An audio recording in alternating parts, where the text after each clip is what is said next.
Bonjour à tous, je m'appelle Luciano Porcher et j'ai le plaisir de vous présenter la capsule Gameplay Combat du jeu Ecolia. D'abord, nos 5 personnages se déplacent en direction de la caméra à l'aide d'un blend space, donc ils font toujours face à là où ils regardent. Ensuite, nous pouvons voir qu'on a 4 roulades dans les 4 directions principales pour pouvoir éviter pendant lesquelles on est invulnérable. On peut également sauter et possède tous 3 attaques, une attaque de base et 2 attaques spéciales. Nous pouvons commencer par les attaques de Kang. Sa première attaque avec clic droit est une attaque en zone qui inflige des dégâts aux ennemis autour de lui et qui les ralentit temporairement. Son attaque avec Q est un dash vers l'avant avec de la route motion qui n'est pas visible ici dans la diapositive mais qu'on va voir ensuite dans une vidéo et qui ensuite frappe les ennemis.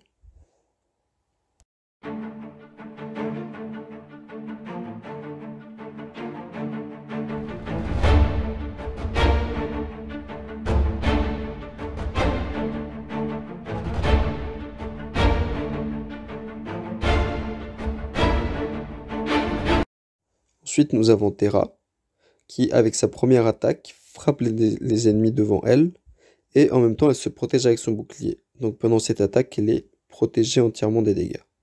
Sa deuxième attaque, en fait, elle tourne sur elle-même et elle frappe 2 fois les ennemis avec sa hache. En même temps, elle crée une zone autour d'elle qui attire les ennemis envers elle, et elle s'applique également un buff de défense temporaire.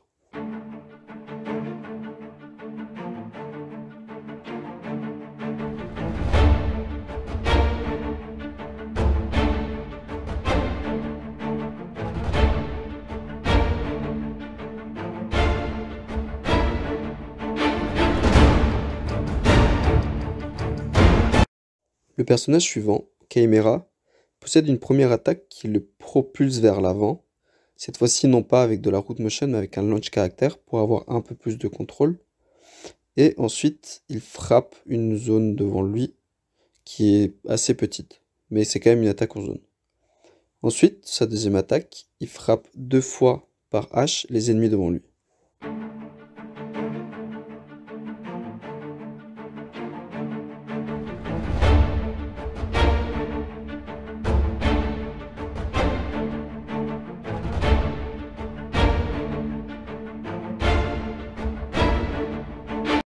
Sparrow est notre seul personnage qui attaque uniquement à distance.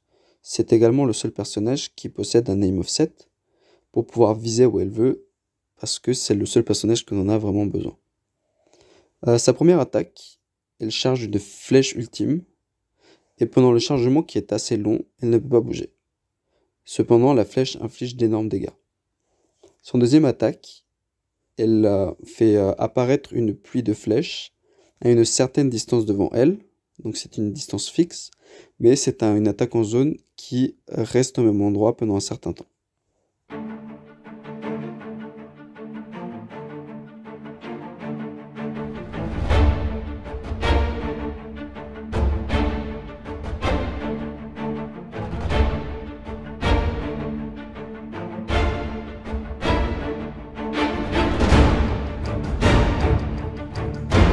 Finalement, nous avons Serrat, qui est le seul personnage à part Sparrow qui possède des dégâts à distance à peu près. Donc sa première attaque, en fait, elle frappe en zone devant elle, et les ennemis touchés, en plus de recevoir des dégâts, sont également repoussés dans la direction dans laquelle Serrat regarde. Sa deuxième attaque, qui est une attaque en zone en 3 vagues devant elle, qui a pas mal de range, possède le même effet qui repousse les ennemis.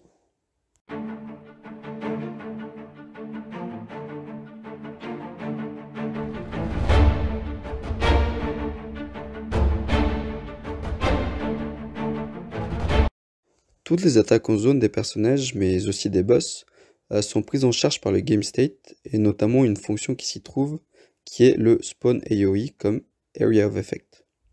Celle-ci, elle prend plusieurs paramètres, notamment une localisation ou un rayon, mais le plus important, c'est qu'elle prend en paramètre un délégat qui prend un acteur.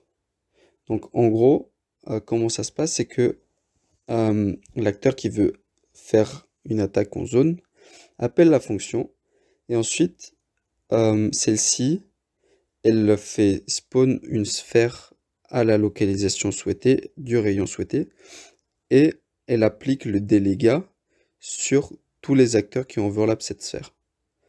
Ceci nous permet d'utiliser la même fonction pour faire tous nos attaques en zone, peu importe les effets, car en fait c'est le délégat qui se charge d'appliquer les effets voulus.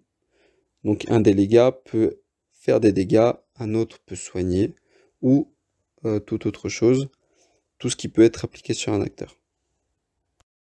Un autre des paramètres qu'on peut passer à SpawnAOE, c'est une durée de debug. En effet, à l'aide d'une CIVAR, qui s'appelle Ecolia AOE Debug, qu'on peut activer à partir de la ligne de commande, on peut activer ou désactiver l'affichage de la zone en question pour pouvoir debug nos attaques en zone facilement. Comme vous avez pu voir dans les vidéos précédentes, nous avons mis en place un système pour afficher les dégâts infligés sur un ennemi. Donc ce système en fait est sous forme de plugin C++, donc qui peut être appliqué sur n'importe quel projet facilement. Il est sous forme d'actor component qui se charge d'afficher les dégâts qui sont reçus par l'acteur qui a ce component. Les dégâts affichés sont visibles par tout le monde en réseau. Donc c'est un plugin qui fonctionne en réseau ou en solo. Et il y a plusieurs paramètres qui sont réglables comme la couleur ou encore la taille. Ce plugin, non seulement il est très utile pour débugger les dégâts faits par un personnage, mais il rapporte également une dimension de plus aux joueurs car c'est assez satisfaisant de pouvoir savoir la quantité de dégâts qu'on fait, mais aussi voir les dégâts des autres. Voilà, ce sera tout pour cette capsule. Merci beaucoup pour votre attention. Et si vous avez plus de questions, n'hésitez pas à nous rejoindre sur le Discord de la présentation, sous le channel Ecolia. Nous serons ravis de discuter davantage avec vous et de répondre à toutes vos questions. Passez une bonne journée.